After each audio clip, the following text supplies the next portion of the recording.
भागी रे। आयो रे शुभ दिन आयो रे।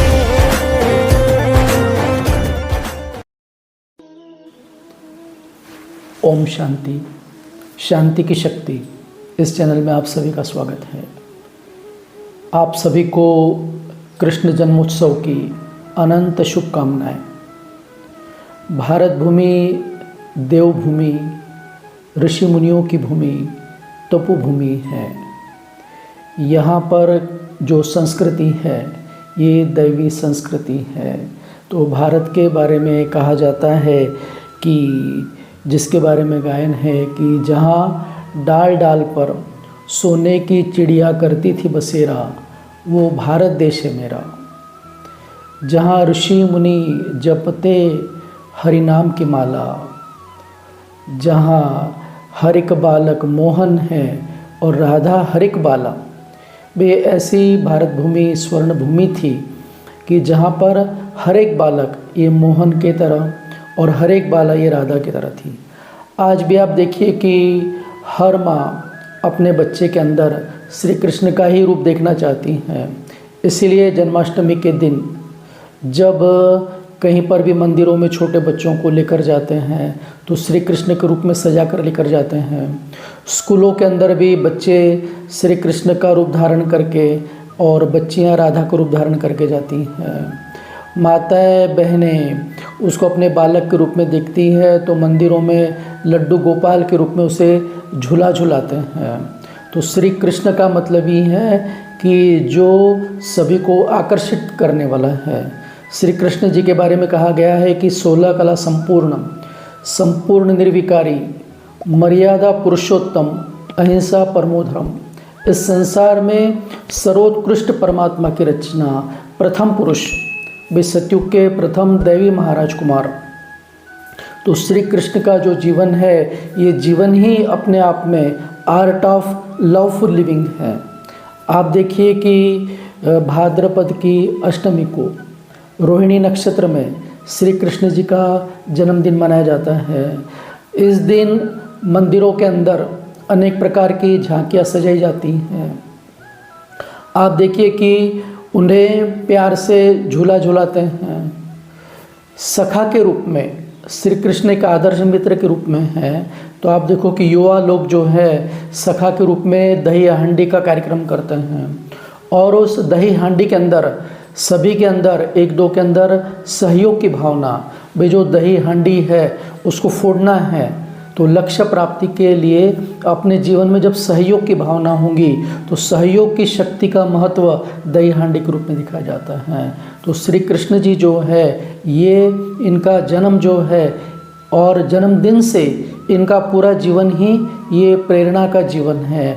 आप देखिए कि श्री कृष्ण के बारे में कहा जाता है कि वे योगीराज योगेश्वर हैं जिन्होंने गोपों के साथ मिलकर गोपेश्वर में शिव की साधना की।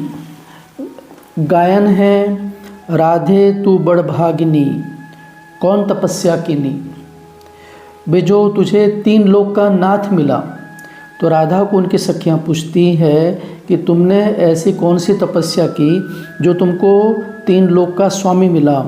तो सिद्ध है कि श्री कृष्ण ने भी पूर्व जन्म के अंदर तपस्या की है, तभी उनको राधा जैसी पत्नी मिली हैं। तो इसीलिए श्री कृष्ण जयंती जो है ये हम सभी को अनेक प्रकार की प्रेरणाएं देती हैं। कृष्ण का जीवन प्रेरणादायी है। उनके चरित्रों से शिक्षा लेना ही जीवन की सार्थकता है। आप देखिए कि ज्ञान तो बहुत है, लेकिन ज्ञान जब जीवन में धारण होता है, ज्ञान जब अनुभव के रूप में उतरता है, ज्ञान का और योग का जब जीवन चरित्र में आचरण में आता है तो भागवत कहलाता है। इसलिए आप देखिए कि गीता ज्ञान से भी ज़्यादा भागवत का महत्व माना गया है। क्यों? क्योंकि ज्ञान तो गीता में है, लेकिन भागवत उस ज्ञान का प्रैक्टिकल प्रमाण है। श्री कृष्ण जी को मोर मुकुटधारी भी कहते हैं। तो मोर ये पवित्रता की निशानी है, पवित्रता की विशेषता। तो श्री कृष्ण का ऐसा भी कहा गया है कि प्रलय के बाद सागर में पीपल के पत्ते पर अंगूठा चूसता हुआ श्री कृष्ण आता है। वास्तव में पीपल का पत्ता ये पवित्रता का प्रतीक है। तो संसार सागर के अंदर श्री कृष्ण की आत्मा है, ये सर्वोत्तम पवित्र आत्मा है। इसलिए उनके एक एक अंग का गायन है। कमल नयन, कमल मुख, कमल हस्त, कमल पद, उनके एक एक अंग का तुलना कमल के पुष्प के समान की गई है। श्री कृष्ण जी को मुरलीधर भी कहा जाता है।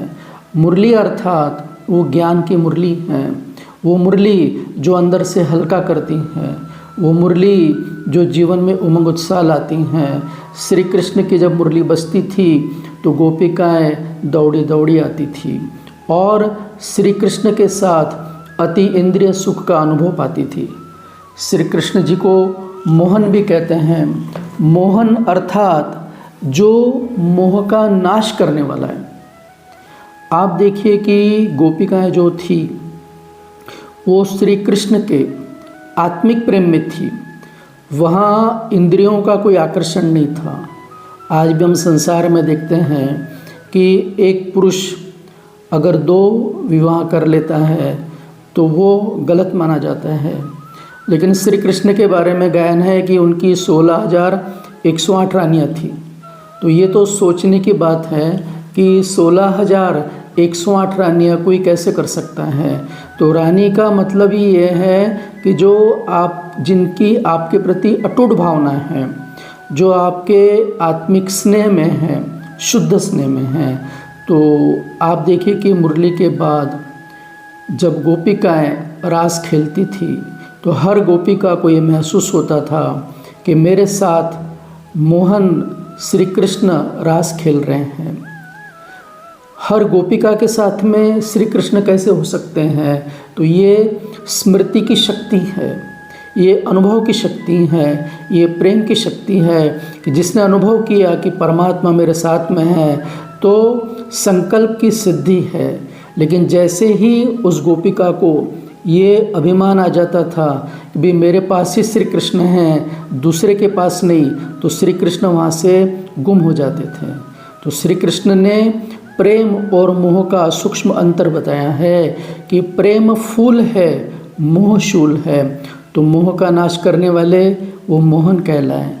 उनको गोपाल भी कहते हैं। गोपाल अर्थात गौ को पालने वाले। तो इस संसार में 2 प्रकार के लोग रहते हैं। एक रहते हैं सरल चित्त, श्रद्धा भक्ति भाव से, उनको कहा जाता है कि ये गौ के समान हैं।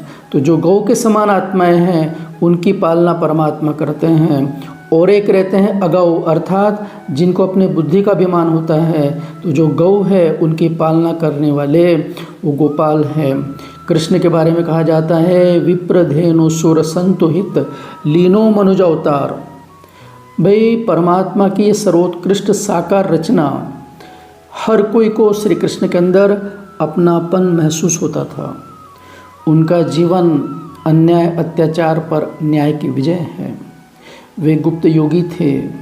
उन्होंने पूतना अकासुर बकासुर का वध किया।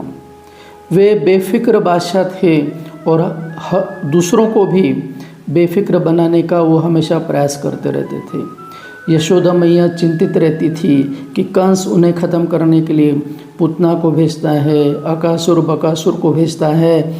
तो यशोदा मैया की चिंता को दूर करने के लिए एक बार उन्होंने खेलते खेलते मिट्टी खा ली।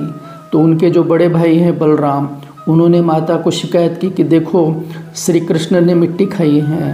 तो यशोदा मैया स्नेह में आती हैं और श्री कृष्ण का कान पकड़ कर कहती कि मुख खोलो।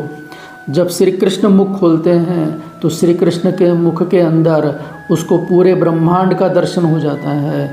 तब उनको पता चलता है कि ये जो मेरा लल्ला है ये कोई साधारण बच्चा नहीं है, ये त्रिलोक का स्वामी है। तो इस प्रकार वो अपनी शक्तियों को गुप्त रखते थे। वो छुपे रुस्तम थे, अपनी योग्यता को सबसे छुपाते थे, लेकिन समय आने पर अपनी झलक दिखाते थे। इसलिए कहते हैं झलक तुम्हारी ओ प्यारे भगवन, फलक से तुम दिखा रहे हो, कराने वाला करा रहा है, करन हाराम किए जा रहे हैं। यमुना के अंदर नाग वासुकी से सब डरते थे। उन्होंने उसके सिर पर कूदकर उसके सिर को नाचने की स्टेज बना दिया है। इससे वो शिक्षा देते हैं कि हमेशा समस्याओं को अपने ऊपर हावी मत होने दो, आप समस्याओं को खेल का मंच बना लो, समाधान स्वरूप बन जाओ। तो उनका एक एक कर्म ये शिक्षा देता था। वे हमेशा मुस्कुराते, लाइट मूड में रहते थे। उनका जीवन ही लाइफ मैनेजमेंट स्किल सिखाता है। वो एक पॉजिटिव पर्सनैलिटी के प्रतीक थे। वो मोटिवेशनल गुरु थे। वो युद्ध के मैदान में अर्जुन को हमेशा मोटिवेट करते रहते थे। वे हमेशा अर्जुन को कहते थे कि हे धनंजय, हे महाभाव, हे सर्वश्रेष्ठ धनुर्धर, तुम सर्वश्रेष्ठ हो। तो इस प्रकार वो हमेशा मोटिवेट करते रहते थे। तो आज भी हम देखते हैं कि हम मोटिवेशन के लिए जाते हैं, स्ट्रेस मैनेजमेंट के लिए जाते हैं, लेकिन श्री कृष्ण का जीवन चरित्र को जब हम देखते हैं, सुनते हैं, उसको अनुभव में लाते हैं, तो सेल्फ मोटिवेटेड हमारा जीवन बन जाता है। श्री कृष्ण, आप देखिए कि जब भी कोई व्यक्ति अपनी गुणों, अपने शक्तियों के द्वारा प्रसिद्ध हो जाता है, तो कुछ लोग उनकी मिमिक्री करते हैं, कुछ लोग डुप्लीकेट ऐसे बन जाते हैं। तो जब देखा कि द्वारकाधीश श्री कृष्ण का हर तरफ गायन हो रहा है, तो पौंड प्रदेश का राजा पौंड्रक वो अपने आप को श्री कृष्ण कहलाने लगा। वो कहता था कि वो जो द्वारका में बैठा हुआ श्री कृष्ण है वो तो झूठा श्री कृष्ण है, सच्चा श्री कृष्ण तो मैं हूँ। और वो हमेशा ये सिद्ध करने की कोशिश करता था कि ये श्री कृष्ण जो है ये मायावी हैं। तो जो श्री कृष्ण के बड़े भाई थे दाऊ, उनको क्रोध आता था, तो कृष्ण ये शांति दूत थे। उन्होंने कहा कि दाऊ क्रोध नहीं करो, समय आने पर हम इस बात को सिद्ध करेंगे। तो वो हमेशा कभी हलचल में नहीं आते थे, अचल अडोल रहते थे। एक बार पौंड्रक से उनका सामना हुआ और पौंड्रक उनसे वाद विवाद करने लगा। तो श्री कृष्ण का तो सबसे शक्तिशाली और सर्वप्रिय जो शस्त्र था, वो जो उसका सुरक्षा कवच था, सुरक्षा चक्र था, वो था स्वदर्शन चक्र। स्वदर्शन चक्र अर्थात कि जो स्व का दर्शन करता है, जो हमेशा सुदर्शन करता है। तो वो स्वदर्शन चक्र उन्होंने कहा कि पौंड्रक को तू पकड़। तो पौंड्रक वो स्वदर्शन चक्र पकड़ ही नहीं सका, क्योंकि वो परदर्शन, पर चिंतन में रहने वाला था और श्री कृष्ण की ताकत ही थी स्वदर्शन। तो इस प्रकार वो उनके अंदर धीरज था, वो समय की प्रतीक्षा करते थे। उनको पता था कि सत्य के सूर्य को सिद्ध किया नहीं जाता है, सत्य स्वयं सिद्ध होता है। वे सर्वश्रेष्ठ शांति दूत थे। वे युद्ध में नहीं, योग में विश्वास रखते थे। आप देखिए कि महाभारत के अंदर जब युद्ध की बात चली, तो जब वो शांति दूत बनकर कौरवों के पास जाने लगे, तो भीम ने कहा कि मेरी प्रतिज्ञा का क्या, द्रौपदी के अपमान का, द्रौपदी के खुले केशों का क्या। तो उन्होंने कहा कि युद्ध ये किसी भी समस्या का समाधान नहीं है, शांति का मार्ग ही सर्वश्रेष्ठ मार्ग है। तुम्हारे बदले की भावना और द्रौपदी के अपमान की भावना ये शांति से बढ़कर नहीं है, इसलिए मैं शांति का प्रस्ताव लेकर कौरवों के पास जाता हूँ। जब वे कौरवों के पास गए तो उन्होंने कहा कि मेरी निष्ठा पांडवों के प्रति नहीं है, मेरी निष्ठा धर्म के प्रति है। मैं धर्म का रक्षक हूँ, मैं धर्म की तरफ से आया हूँ, मैं पांडवों का दूत नहीं लेकिन धर्मदूत हूँ। वे समझाते हैं कि शांति का मार्ग ही प्रगति का मार्ग है, उन्नति का मार्ग है। युद्ध का मार्ग सीधे शमशान जाता है। लेकिन जब उनकी बातों को दुर्योधन नकारता है और दुर्योधन उन्हें साधारण समझता है, तो दुर्योधन कहता है कि ये मायावी है, अपने सैनिकों को आदेश देता है कि इसको तुम बंदी बना लो। तो श्री कृष्ण तो अंदर से उनको पता रहता है कि मुझे कोई बंदी बना नहीं सकता। तो वो कहते हैं कि अगर बंदी कर सकते हो तो करके देखो। जैसे ही दुर्योधन के सैनिक उन्हें बंदी बनाने जाते हैं तो वे अपना प्रकाशमय तेजस्वी रूप दिखाते हैं और वो रूप हर कोई देख नहीं सकता है। उनको पहचानने की जो नेत्र है वो हर किसी के पास नहीं है। उनके दिव्य शक्तियों को कौरव सेना के लोग ये मायावी मानते थे, ये उसको जादू टोना मानते थे, लेकिन श्री कृष्ण के पास में एक ऐसी शक्ति थी कि जो हमेशा गुप्त रूप में रहते थे। परमात्मा की सर्वशक्तियाँ साथ में लेकर वो हमेशा चलते थे। तो आप देखिए कि युद्ध के मैदान में जब अर्जुन को ज्ञान देते रहे और अर्जुन कहता है कि मुझे मेरे मोह का नाश नहीं हो रहा है, आप मुझे अपना दिव्य रूप दिखाइए। अर्जुन तो उनको सखा मानता था, तो उन्होंने कहा कि ये दिव्य रूप देखने के लिए तुम्हें दिव्य दृष्टि की आवश्यकता है। तो अर्जुन को वो दिव्य दृष्टि देते हैं, इसलिए परमात्मा को कहा जाता है दिव्य दृष्टि विधाता। तो इस प्रकार वो दिव्य दृष्टि देकर अर्जुन फिर कहता है कि अरे मैंने तो आपको साधारण माना, मैंने तो आपको मित्र माना, लेकिन आप तो एक सर्वशक्तिवान हो। तो श्री कृष्ण जो है ये प्रेम का प्रतीक है, श्री कृष्ण जो है ये शांति का प्रतीक है, श्री कृष्ण जो है ये स्वदर्शन का प्रतीक है। आज हमको इधर उधर के जाने की आवश्यकता ही नहीं है। श्री कृष्ण का जीवन ही हमें मोटिवेट करता है, हमारे जीवन के अंदर आनंद को लाता है। उनका जीवन हमारे लिए प्रेरणा पथ है। दुनिया में आप देखो कि आज जितने भी लोग मोटिवेशनल हैं, लेकिन उनका ओरिजिनल जीवन प्रैक्टिकल नहीं है। लेकिन श्री कृष्ण ये एक प्रैक्टिकल संपूर्ण व्यक्तित्व का प्रतीक है। तो आइए जन्माष्टमी के ऊपर हम श्री कृष्ण जी के गुणों को अपने जीवन में धारण करें, हम अपने जीवन के अंदर अष्ट शक्तियों को धारण करें, हम अपने जीवन के अंदर गुणों को धारण करके सही रूप से श्री कृष्ण जयंती मना सकते हैं। तो फिर से आपको कहा जाता है कि नंद घर आनंद भयो, जय कन्हैया लाल की, हाथी दीजिए घोड़ा दीजिए और दीजिए पाल की। तो श्री कृष्ण ये महाराज कुमार थे। जब इनका जन्म होता है तो हाथी घोड़ा पालकी इनका दान दिया जाता है, हर और मिठाई बांटी जाती है। तो ये आनंद का उत्सव है।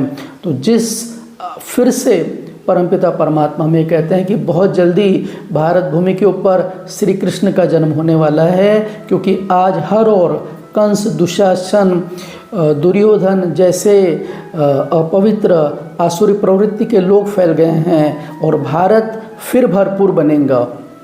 तो इस प्रकार हम श्री कृष्ण जन्माष्टमी की फिर से आप सभी को बहुत बहुत बधाई हो। जय श्री कृष्ण। ओम शांति।